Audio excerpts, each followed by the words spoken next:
하나님 말씀 신명기 5장 21절 말씀을 함께 보겠습니다.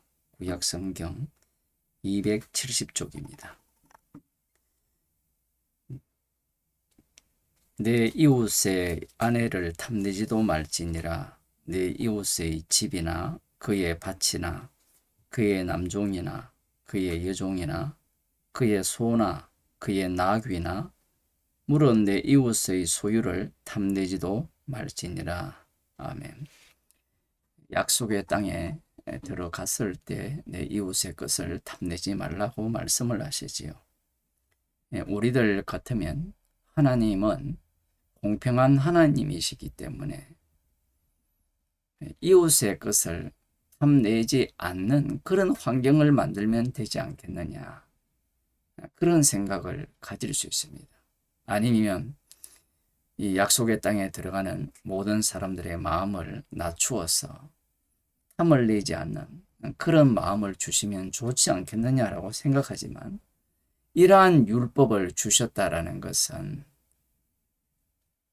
약속의 땅에 들어가게 되면 탐나는 이웃들이 주변에 곳곳에 배치될 것을 말씀하시는 거예요.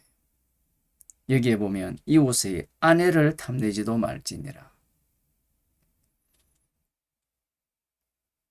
주님은 우리의 마음을 잘 알아요. 항상 비교 대상이 있잖아요. 남의 떡이 더 커 보이는 그 마음. 이게 인간의 심리가 그러한 겁니다. 같이 사니까 많이 부딪히니까. 남은 같이 안 사니까 좋아 보이고, 익숙한 것은 사람들이 싫어하잖아요. 새로운 걸 좋아. 그리고 집, 이웃의 집. 그 집을 모르면, 가보지 않으면 그 집이 탐이 안 나요. 그런데 바로 옆집이 자기 집보다 더 크게 짓는다든가 아름답게 짓는다든가 재료들이 더 값비싼 것들이 거기에 이렇게 구비되어 있다면 탐내지 말라는 이 말씀이 통하지 않아요. 그 다음 그의 밭이나, 이 밭도 마찬가지죠. 요즘 농경사회가 아니기 때문에 농사 짓는 사람들은 이 말을 잘 압니다. 성경에도 그런 내용이 나오지만, 아무리 좋은 밭이라도 먼 곳에 있으면 싫은 거고요. 조금 이따가 살펴보겠습니다만, 이 밭의 그 토질이 달라요. 우리가 생각하기에는 열심히 6일 동안 일을 하면 동일한 밭에서 동일한 그 소산물이 나올 줄로 예상을 하지만 그렇지 않습니다. 그 다음 그의 남종이나 그의 여종이나 일하는 걸 보면 탐이 나는 겁니다. 비교 대상인 겁니다. 그의 소나 그의 노하기나, 주님이 약속의 땅으로 인도하신 이후에 만드시는, 조성하시는 환경 자체가 이러하다라는 거예요. 여기에서 이제 내 이웃의 소유를 그 어떤 것도 탐내지도 말지니라 라고 말씀하고 있어요. 앞서 도적질하지 말라라는 계명이 나왔잖아요. 여기에서는 탐내지 말라는 겁니다. 정말 이 계명이 무서운 계명입니다. 예수님께서 산상설교에서 간음하지 말라는 말씀에 대해서 마음속으로 음욕을 품은 자마다 간음했다라고 말씀을 하셨잖아요. 그 말씀의 그 기초가 되는 내용이 여기에 나옵니다. 우리는 탐내지도 말지니라 라고 이야기하니까 탐을 내어서 남의 타인의 이웃의 아내나 이것을 뺏는다라고 먼저를 생각하는데, 하나님께서는 뺏는 것은 기본이고요, 탐내지를 말라는 겁니다. 불가능을 이야기하는 거예요. 우리가 지금 이 후반부에 나오는 계명들을 살펴보면서 고린도후서 6장 10절을 살펴봤잖아요. 거기에 보면 역시 탐하는 자는 하나님 나라를 유업으로 받지 못한다 라고 말씀을 하는 거예요. 탐을 내는 것 자체만으로도 하나님 나라를 유업으로 못 받아요. 그 신약 이야기입니다. 뭐 십계명이 사라졌다라고 말하면 안 돼요. 물론 이 계명을 주장하는 자들은 행위를 통하여서 하나님 앞에 의롭게 되려고 하는 자들이지만, 그들이야 뭐 당연히 지옥을 가지만, 이 모든 계명이 복음을 전하는 말씀이거든요. 복음이 됩니다. 십자가를 전하는 복음이에요. 문제는 이런 말씀들을 오늘 교인들이 좋아하지 않는다는 거예요. 탐내는데 뭐가 문제냐라는 겁니다. 탐내는 게.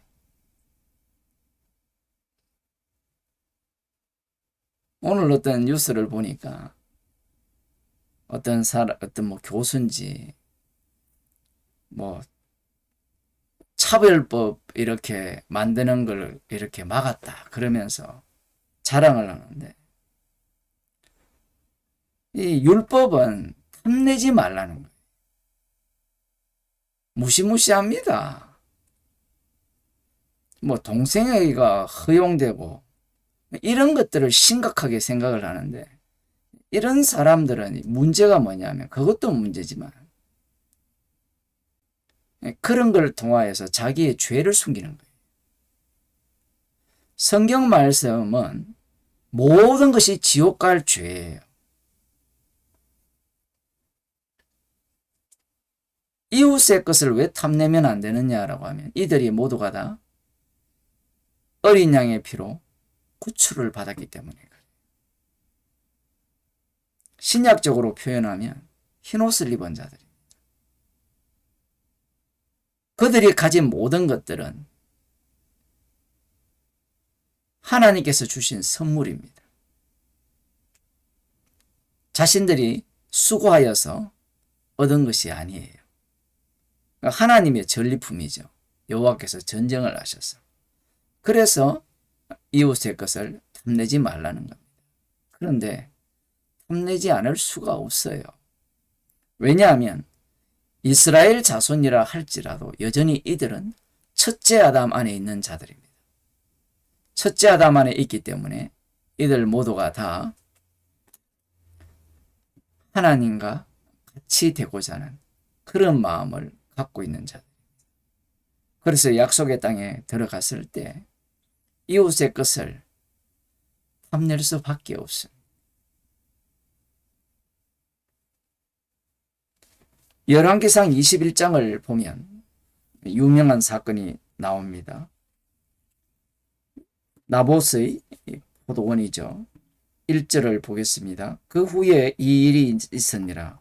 이스라엘 사람 나봇이 이스라엘에 포도원이 있어 사마리아 왕 아합의 궁에서 가깝더니, 북이스라엘의 왕이 아합이거든요. 그 지역이 사마리아 중심, 에브라임 지파 중심인데, 아합이 나봇에게 일러 가로되 네 포도원이 내 궁 곁에 가까이 있으니 내게 주어 나물 밭을 삼게 하라.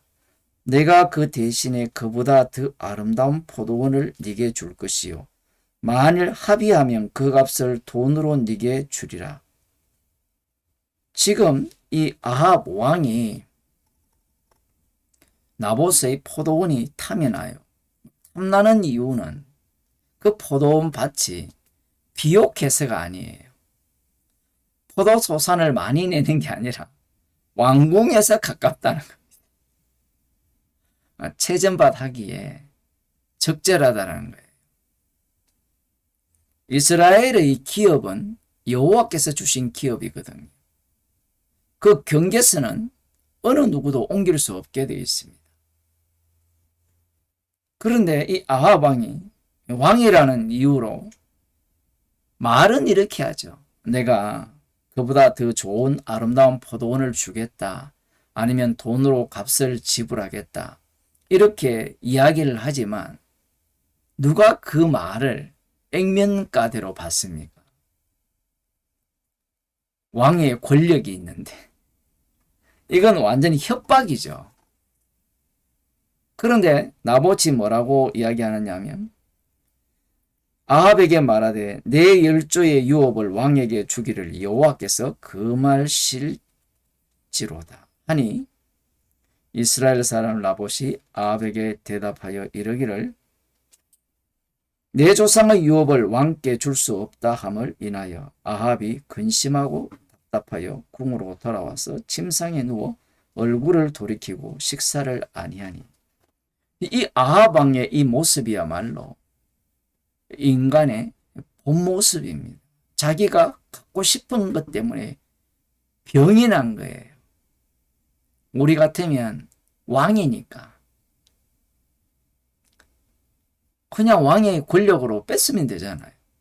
그런데 나름 여호와의 율법이 있잖아요. 율법을 왜 두려워합니까? 나봇의 말에 대해서 무시하고 뺐으면 되는데 왜 두려워해요? 하나님의 진노가 임할까 싶어서. 그 마음은 저걸 갖고 싶은데 실제로 뺏지를 못하니까 병이 든 거예요. 이게 이웃의 것을 탐하는 겁니다. 이 아합 왕을 통하여서 이 십계명을 보여주는 거예요. 최종적으로는 이 왕들을 통하여서 내 이웃의 것을 탐함으로 말미암아 이 탐하는 것이 지금 탐하는 거잖아요. 탐하는 것으로 끝나는 것이 아니라 그것을 뺏게 되고 그것을 뺏게 되는 과정에서 살인이 일어나는 거예요.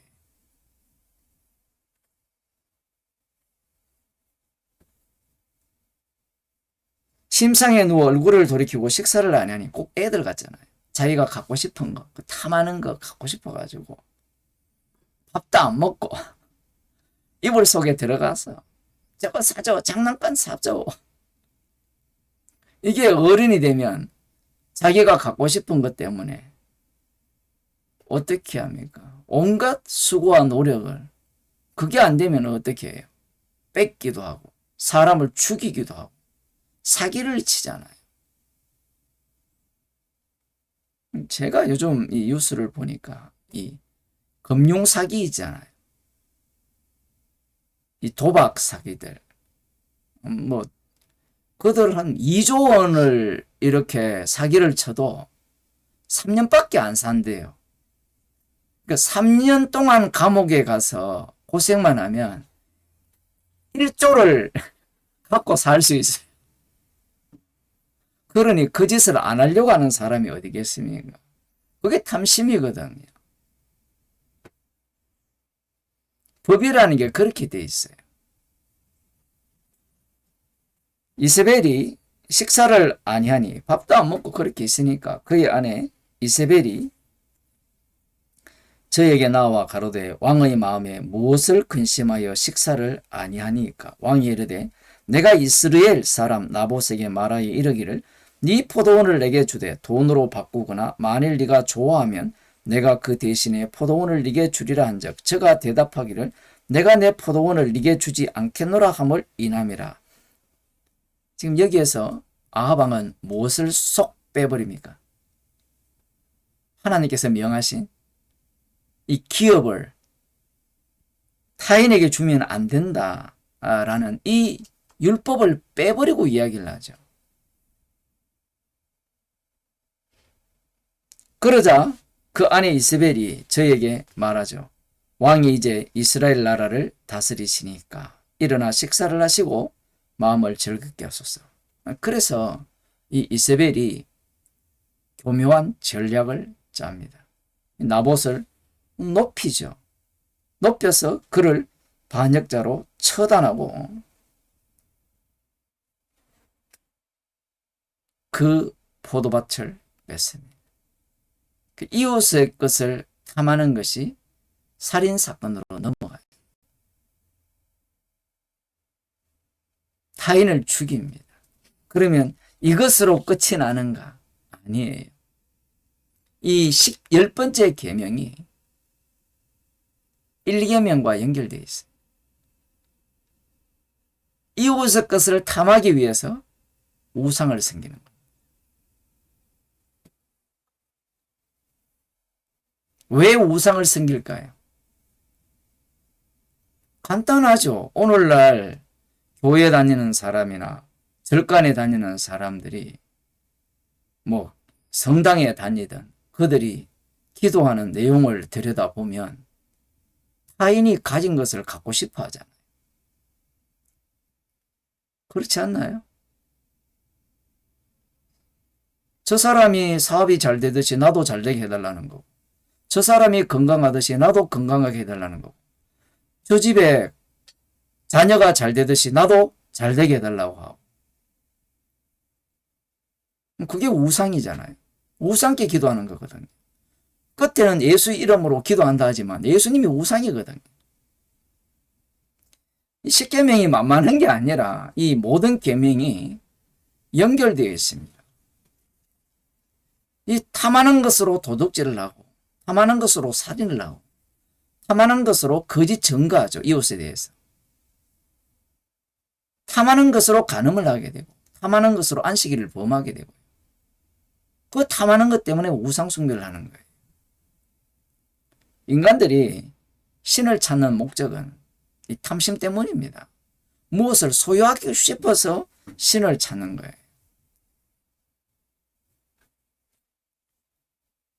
열왕기하 16장에 보면 아하스 왕이 등장을 하는데, 이 아하스 왕이 이 북이스라엘 왕 르신과 북이스라엘 왕 르말리아의 아들 베가와 아람 왕 르신의 연합군이 쳐들어오니까 두려워 떨잖아요. 두려워 떠니까 이 성전에 있는 금, 그 성전을 위해서 사용돼야 될 그것을 아수르 왕에게 갖다 바쳐요. 그러자 이 아수르 왕이 강한 군사력으로 이 아람 군대를 쳐버립니다. 그러자 이 아하스 왕이 그곳에 아련하러 갔다라고 볼 수 있죠. 근데 그곳에 가보니까 이 재단이 이 솔로몬 성전보다 훨씬 큰 재단이 있었던 거예요. 그걸 갖고 옵니다. 그 식양을 갖고 와서 원래 재단은 북쪽으로 빼버리고 사적인 어떤 하나님께 묻는 용도로, 오늘날로 말하면 뭐 돌부처 같은 거죠. 그렇게 그렇게 옮겨버리고 큰 번제단에 제사를 드리면 하나님께서 아수르 제국과 같은 강력한 제국으로, 그 하나님은 이미 우상이거든요. 성전인데 여호와를 믿는데 큰 제단에서 번제를 드리는 거예요. 제물을 바치는 겁니다. 그걸로 끝나는 게 아니라 역대하 28장으로 가보면요, 이제 성전에 있는 기물들을 다 박살내버립니다. 그리고 성전의 문을 닫아버리고요, 예루살렘 곳곳에 단을 쌓고 그 유다 땅 곳곳에 산당을 세웁니다. 왜 그렇게 세우느냐 하면 힘을 가지고 싶은 거예요. 탐심이 출발이 그렇게 되어 있는 겁니다. 그게 탐심이에요. 그 탐심이 예수님 시대에는 어떻게 등장하느냐 하면, 이방인들은 똑같은 그런 탐심을 갖고 있고요, 남은 자 유대인들은 다른 탐심을 갖고 있는데, 다른 탐심이 무엇이냐 하면 마귀가 예수님을 시험한 탐심이에요. 네가 나에게 절하면 세상 근세와 영광을 주겠다는 거예요. 예수님께서 우리의 이웃으로 오셨거든요. 그런데 인간들은 그 이웃의 것을 탐내는 겁니다. 그 십자가 지신 주의 자리에 자기가 앉고 싶은 거예요. 그래서 예수 믿는 사람들이, 오늘날 교회가 십자가를 자기의 병을 고치는, 오늘 또 길거리 가는 누가 전도지를 주더라고요. 예수 중심교회라고. 말씀에 있는 성령의 역사가 일어나는 교회, 가난하고 병든 자를 위한 교회. 복음을 전혀 몰라요. 성령의 역사는 십자가로 완료되었고요, 성령 안에 들어온 자만이 모두가 다 가난한 자예요. 나는 가난하니까, 나는 병들었으니까 주님의 치료를 받아야 되고 주님의 위로를 받아야 된다. 이런 자들이 예수님을 살해했거든요. 그 우상입니다. 오늘날 교회는 십자가신 주님의 자리를 탐내기 때문에 십자가를 제거해버립니다. 교회에서. 십자가를 제거함으로 말미암아 자신이 주님 위에 앉아서 주님을 부리는 종으로 주님을 이용해 먹을 수 있는 거예요. 그래서 예수 이름으로 기도하는 겁니다.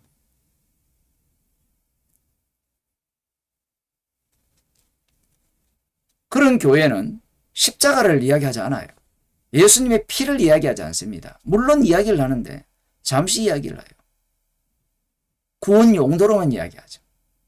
그런데 지금 십계명에 나오는 10번째 계명이나 이 이스라엘 역사 가운데 나타난 인간의 그 탐심이 어디를 지향하고 있는가를 보게 되면 어느 누구도 탐하지 않는 인간이 없습니다. 그래서 고린도 전서 6장 10절을 제가 언급한 거예요. 이미 복음이 전파되었는데 사도 바울이 하는 말이 탐하는 자는 하나님 나라를 유업으로 못 받는다고 하는 거예요. 그 말씀을 왜 하느냐라고 하면 성도는 십자가의 피를 증거하는 자지 나 구원 받았다는 것을 자랑하는 자가 아니에요. 예수님께서 탐심이 많은 우리들의 죄를 다 용서했기 때문에 우리는 이제 무슨 탐심을 내어도 구원받아. 이런 자들은 100% 지옥 갑니다. 말은 맞는데 말을 맞게 하는 자들이 마귀거든요. 주님은 우리를 이 십자가의 피복음을 실어 나르는 도구로 만들었어요. 그걸 정인이라 합니다. 그러려면 성도의 몸에서는 주님의 피를 자랑하는 그러한 어떤 사태가 계속해서 일어나야 되는 거예요. 그래서 사도 바울을 통하여서 탐하는 자는 하나님 나라를 유업으로 받지 못한다라고 하는 겁니다. 그 말씀 앞에 성도는 죄인으로 드러나면서 십자가의 용서함을 받았기에 피를 자랑하는 거예요. 물론 탐한다고 해서 지옥 가는 건 아니에요. 그런데 탐하는 자는 지옥 갑니다. 성도는 십자가의 증인인 거예요. 기도하겠습니다. 하나님 아버지, 피 흘리신 주님의 자리를 탐하는 그 주님을 이용하고자 하는 저희의 악마성을 말씀을 통하여 들추어내심을 감사드립니다. 십자가의 증인으로 부르셨기에 우리의 사방팔방이 탐하는 것들로만 가득 차게 하시고 주님의 피가 아니면 도무지 구원받을 수 없는 그러한 죄인임을 날마다 맞닥뜨리며 살아가게 함을 감사하는 주의 백성이 되게 도와주옵소서. 예수님 이름으로 기도드리옵나이다.